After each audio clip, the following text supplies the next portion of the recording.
दोस्तों, आज मैं आपके सामने एक नई प्रेरक कहानी लेकर के प्रस्तुत हुआ हूँ। बूढ़ा पिता अपने IAS बेटे के चेंबर में जाकर के उसके कंधों पर हाथ रखकर खड़ा हो गया और बोला कि बेटा, अपने बेटे से पूछा कि इस दुनिया का सबसे शक्तिशाली इंसान कौन है।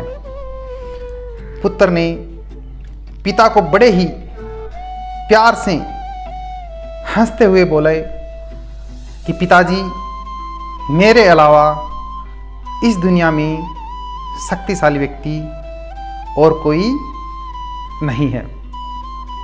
पिता को जब इस जवाब की आशा नहीं थी, ऐसे जवाब की उसको आशा नहीं थी।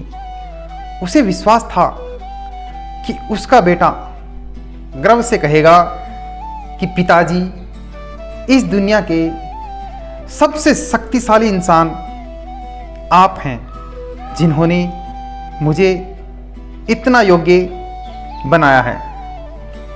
उनकी आंखें छलक आई और वो चैम्बर के गेट को खोलकर बाहर निकलने लगे। तो उन्होंने एक बार पीछे मुड़कर पुनः बेटे से पूछा कि एक बार फिर बताओ कि इस दुनिया का सबसे शक्तिशाली इंसान कौन है। पुत्र ने इस बार कहा, पिताजी, आप हैं इस दुनिया के सबसे शक्तिशाली इंसान।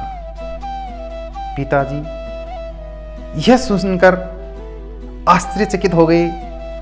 उन्होंने कहा, अभी तो तुम अपने आप को इस दुनिया का शक्तिशाली इंसान बता रहे थे, अब तुम मुझे बता रहे हो, ऐसा क्यों? पुत्र ने हंसते हुए उन्होंने अपने सामने बैठाया और कहा, पिताजी, उस समय आपका हाथ मेरे कंधों पर था। जिस पुत्र के कंधों पर या सिर पर पिता का हाथ हो, वो पुत्र तो दुनिया का सबसे शक्तिशाली इंसान ही होगा ना। बोलिए पिताजी, शक्तिशाली इंसान होगा ना। पिताजी की आंखें भर आई।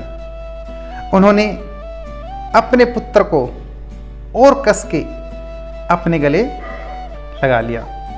किसी ने क्या खूब ही कहा है, इन चंद पंक्तियों में मैं बताना चाहता हूं कि जो पिता के पैरों को छूता है वो कभी गरीब नहीं होता, और जो माँ के पैरों को छूता है वो कभी बदनसीब नहीं होता।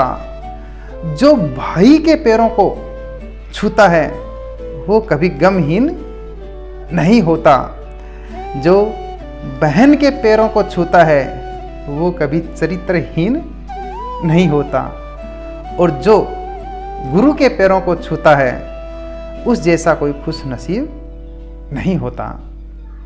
अच्छा देखने के लिए नहीं जियो, बल्कि अच्छा बनने के लिए जियो। धन्यवाद दोस्तों। यदि आपको मेरी कहानी पसंद आई हो तो प्लीज़ लाइक करना, कमेंट करना, शेयर करना, और यदि मेरे चैनल पर पहली बार आए हैं तो प्लीज़ चैनल को सब्सक्राइब करके घंटे का बटन आपसे दबाना। धन्यवाद। Thank you.